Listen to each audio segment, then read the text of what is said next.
Salam sejahtera Malaysia, denyut nadi suara rakyat bergema di channel ini. Terima kasih kerana terus bersama-sama di dalam channel ini untuk mendapatkan berita terbaru setiap hari. Bagi anda yang pertama kali berada dalam channel ini, sila pastikan untuk anda menekan butang subscribe, like dan share. Tekan juga tombol notifikasi untuk mendapatkan berita terbaru setiap hari. Denyut nadi suara rakyat bergema di channel ini, berita bermula sebentar lagi.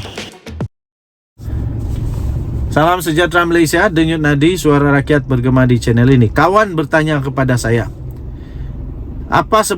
berapa sebenarnya harta kekayaan Daim Zainuddin yang tidak disenaraikan, yang menyebabkan dia diheret ke mahkamah. Jadi inilah senarai harta Tun Daim Zainuddin yang menyebabkannya diheret ke mahkamah. Bekas Menteri Kewangan Tun Daim Zainuddin hari ini didakwa di mahkamah mengikut Seksyen 36(2) Akta SPRM 2009 kerana gagal mematuhi notis SPRM berkaitan pengisytiharan harta. Sebelum saya teruskan, saya mau tanya saja, kenapa Daim Zainuddin sembunyikan itu daripada SPRM? Kenapa Daim Zainuddin tidak mengisytiharkan harta itu? Adakah Daim Zainuddin menganggap SPRM tidak tahu yang dia ada harta itu? Adakah Daim Zainuddin merasakan bahawa SPRM tak akan tahu? SPRM bodoh-bodoh ke? Tak adalah. SPRM itu bijak. Kesalahan di bawah akta tersebut memperuntukkan hukuman penjara maksimum 5 tahun dan denda hingga RM100,000 jika sabit kesalahan. Saya fikir RM100,000 itu dicela gigi je lah. Itu tapak duit terpijak je pun senang. Tapi yang 5 tahun penjara tu habislah. Jadi tuan-tuan dan puan-puan, ini dia Tun Daim didakwa gagal mengisytiharkan hartanya. Berapa banyak? Ini saya kongsikan. Nombor 1, 38 syarikat. Kaya gila ini. Kalau 38 syarikat, katakanlah satu syarikat ini nilai dia 2 juta. Katakanlah satu syarikat ini nilai 2 juta, contoh saja. 2, jadi sudah 78 kali 3, 24. 70, bukan. Kalau 2 kali 3, 6, 78. 84 juta baru syarikat.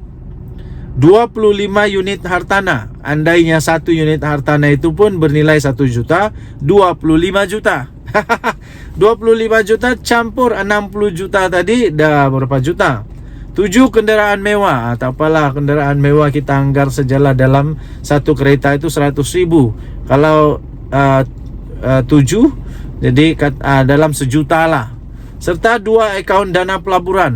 Ini 2 akaun dana pelaburan yang mantap ini. Katakanlah, nak tahu macam mana mau cakap ni, 2 akaun dana pelaburan. Sedangkan orang-orang biasa pun kalau dana pelaburan pun boleh sampai 100,000. Ini Daim punya dana pelaburan tak tahu berapa banyak. Tapi persoalan dia kenapa dia tidak mengisytiharkan harta ini? Bukan sikit. 38 syarikat, 25 unit hartanah, 7 kenderaan mewah, 2 akaun dana pelaburan. Berikut adalah senarai 71 harta yang gagal diisytihar itu. Nombor 1, akaun bank, Amanah Saham Nasional Berhad dan Amanah Saham Nasional ASN. Kenderaan dia Mercedes-Benz 600 SEL. Kemudian Jaguar, kereta Jaguar XJS HE, nomor pendaftaran MP11. Mercedes-Benz 450, Mercedes-Benz 450 SLC dan SEL tadi tu. Kemudian ada satu lagi, ini Sultan Raja punya kereta, geng. Rolls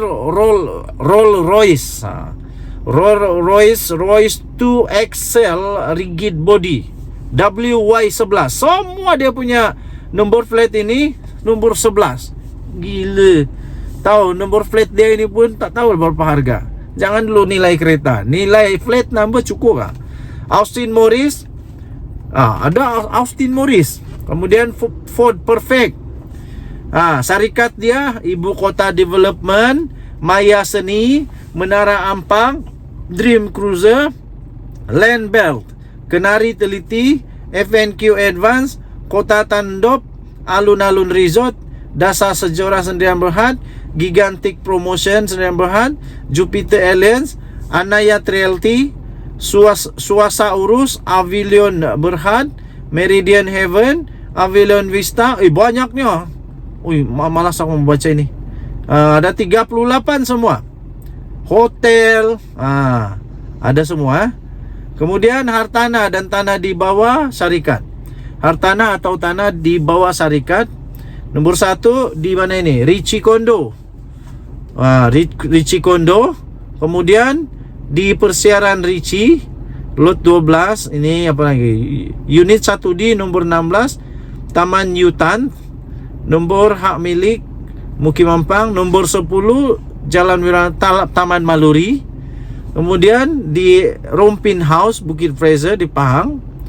Kemudian ada lagi lot 159 di Mukim Kuala Lumpur, Kampung Pandan, Jalan Kampung Pandan, Taman Melawati, di mana lagi? Desa Kudalari. Kemudian persiaran Richie, Desa Pahlawan, Mukim Kuala Lumpur, di mana? Sokfin House White Palace Kuala Lumpur. Dan banyak lagi, penat aku membaca ini. Nanti kamu baca sendirilah. Hui, gile. Gila, ini bukan 1 juta. Ini bukan 1 juta nih. Ini mungkin berjuta-juta. Jadi harta yang tidak diisytiharkan ini saja pun mungkin, pada pendapat saya, kalau dikira-kira mengikut pengalaman dan melihat kepada keadaan tanah di Sabah, di bandar Sabah, saya pikir setiap lot tanah itu sekurang-kurangnya bernilai 3 juta ringgit kot. Jadi tambah kekayaan Daim Zainuddin yang dia tidak isytiharkan mungkin boleh sampai sehingga 200 juta. Itu soalan. Boleh sampai 200 juta. Persoalannya, kenapa dia tidak isytiharkan? SPRM bukan mau dakwah dia dengan benda lain pun, dia mau isytihar saja. Yang Daim Zainuddin cari masalah sendiri apabila dia tidak mengisytiharkan. Jadi dia cari masalah lah. Sekarang nanti kena sudah didakwa tidak mengaku bersalah. Hairan juga, macam mana orang sudah kantoi betul habis tapi tidak mengaku bersalah. Pertuduhan dia senang, tidak mengisytiharkan harta tapi tidak mengaku bersalah. Habis kenapa? Harta itu milik siapa? Tidak ada kepentingan Daim Zainuddin di sana kah? Soalan juga.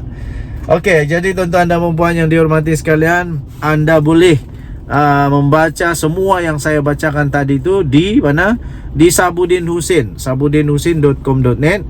Tajuk dia, inilah senarai harta Tun Daim yang menyebabkannya diheret ke mahkamah. 29 Januari 2024. Jadi kepada semua pemimpin politik atau pegawai-pegawai kerajaan orang-orang kaya, tiada kena-mengena dengan politik rakyat biasa, apapun kedudukan Anda, ingat, segala sesuatu ada konsekuensi. Tuhan tidak akan pernah berdiam diri. Tuhan pasti akan menegakkan kebenaran. Kalau bukan di dunia, di akhirat. Kalau sudah kena di dunia, jawablah di akhirat juga nanti. Cepat-cepat bertobat sebelum meninggal dunia. Denyut nadi suara rakyat bergema di channel ini. Jangan lupa tekan butang subscribe, like dan share. Bye bye.